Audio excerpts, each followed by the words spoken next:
Dans cette dernière partie de la vidéo, nous allons présenter succinctement l'ADN et son utilisation dans le domaine de l'identification. Cette molécule fascinante qui renferme les secrets de la vie a été découverte dans les années 1950. Imaginez l'ADN comme un plan architectural extrêmement complexe qui contient toutes les instructions nécessaires pour construire et faire fonctionner un organisme vivant, qu'il s'agisse d'une bactérie, d'une plante, d'un animal, ou d'un être humain. Sa structure, en forme de double hélice, est à la fois simple et élégante, et elle est au cœur de nombreux domaines scientifiques. La découverte de la structure de l'ADN est l'une des plus grandes avancées scientifiques du XXe siècle. Grâce aux travaux de chercheurs comme Rosalind Franklin, James Watson et Francis Crick, nous comprenons aujourd'hui comment l'information génétique est codée et transmise de génération en génération.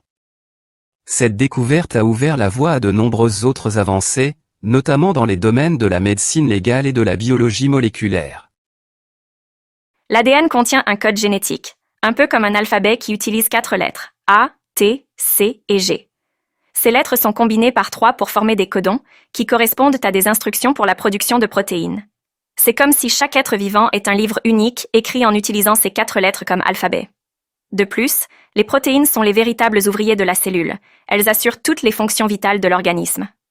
L'ADN a révolutionné de nombreux domaines, en médecine avec la thérapie génique, en agriculture avec la création de nouvelles plantes, et en paléontologie, il nous aide à retracer l'histoire de la vie sur Terre.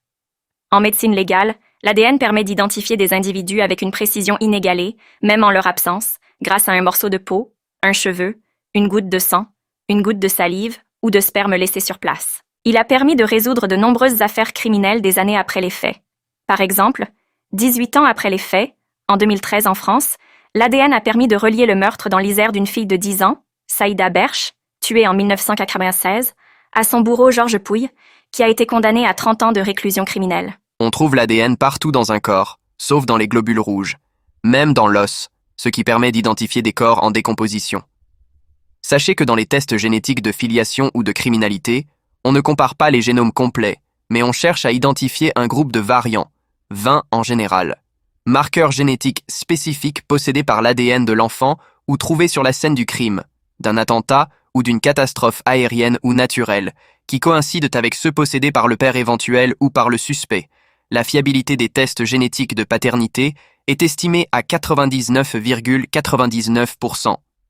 Pour l'analyse des empreintes génétiques, on utilise la méthode PCR, Polymérase Chain Reaction, qui permet d'identifier des empreintes génétiques à partir de traces contenant peu de DNA.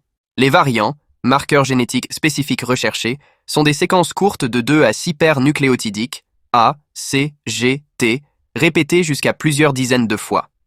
C'est l'une des raisons pour lesquelles on estime que les profils génétiques obtenus ont moins d'une chance sur 1 milliard d'être identiques d'un individu à l'autre, si absence de vrais jumeaux, de contamination de l'échantillon d'ADN, pas d'erreur de manipulation humaine et pas de défaillance matérielle. Cependant, l'identification des personnes est devenue un enjeu majeur de notre époque. Elle pose des questions cruciales sur la protection des données personnelles, la surveillance, l'égalité d'accès aux services. Il est donc essentiel que ces technologies soient fiables, respectueuses de la vie privée et accessibles à tous. De plus, les avancées dans le domaine de la génétique soulèvent de nombreuses questions éthiques. Le clonage, la modification génétique des organismes sont des sujets qui suscitent de vives controverses.